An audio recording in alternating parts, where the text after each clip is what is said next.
Hi, I'm Jim Ward of the Middle Country Public Library, and I'd like to welcome you to another episode in our History Bite series.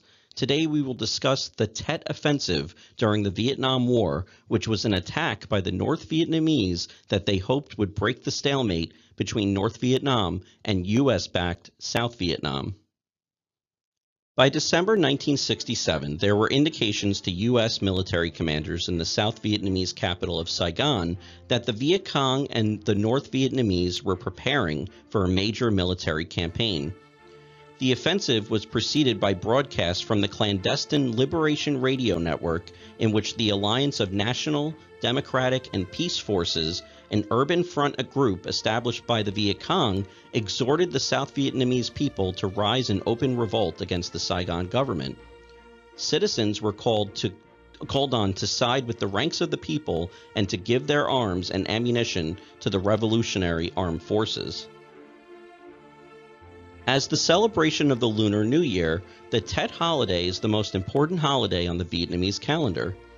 In previous years, the holiday had been the occasion for an informal truce in the Vietnam War between South Vietnam and North Vietnam and their communist allies in South Vietnam, the Viet Cong. In early 1968, however, the North Vietnamese military commander, General Vo Nguyen Giap, chose January 31st as the occasion for a coordinated offensive of surprise attacks aimed at breaking the stalemate in Vietnam.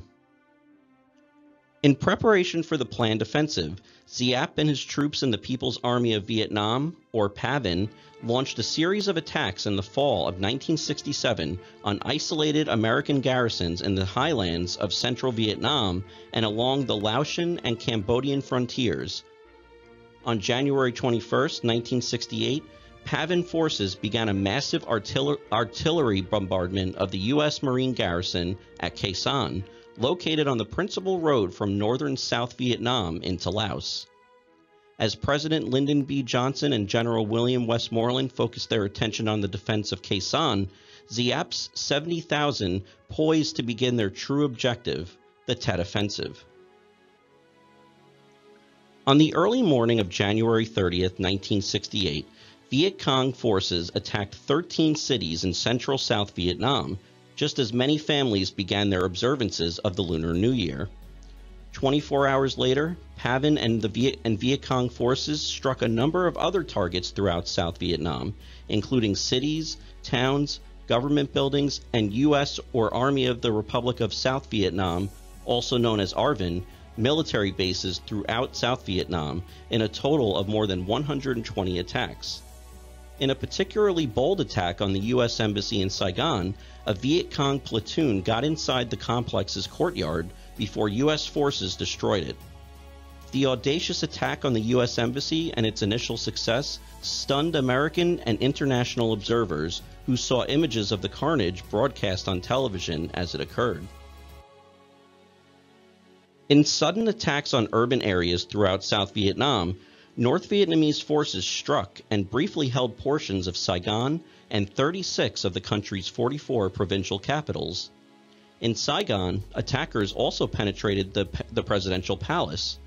North Vietnamese units in Cho Lan, a historically Chinese district west of Saigon, were blasted out in prolonged fighting that demolished large portions of the area.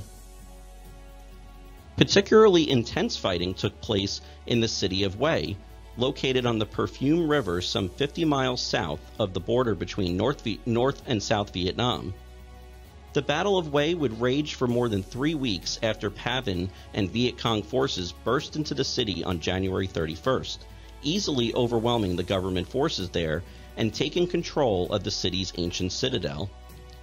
Early in their occupation of Hue, Viet Cong soldiers conducted house-to-house searches, arresting civil servants, religious leaders, teachers, and other civilians connected with American forces or with the South Vietnamese regime.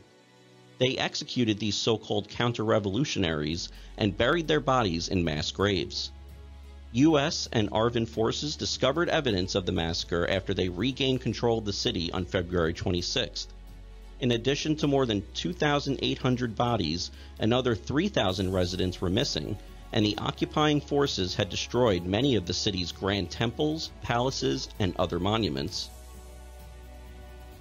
The toughest fighting in Hue occurred at the ancient citadel, which the North Vietnamese struggled fiercely to hold against superior U.S. firepower.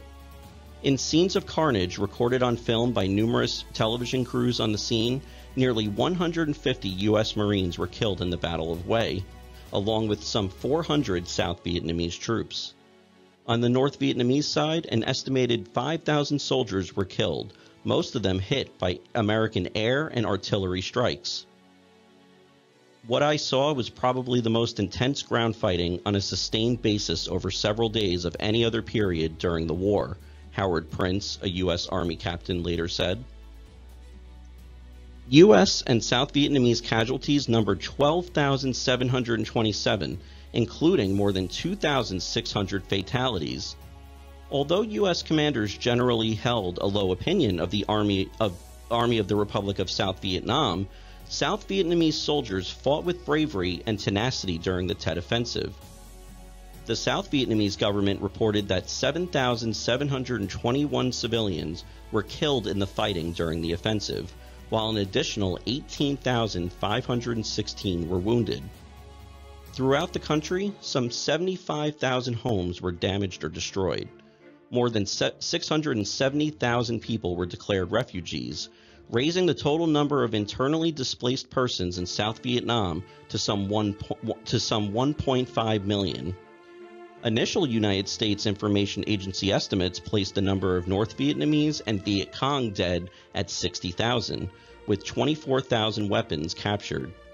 Never before had the North Vietnamese and Viet Cong suffered such casualties. Moreover, the South Vietnamese people rejected the North's call to rebellion.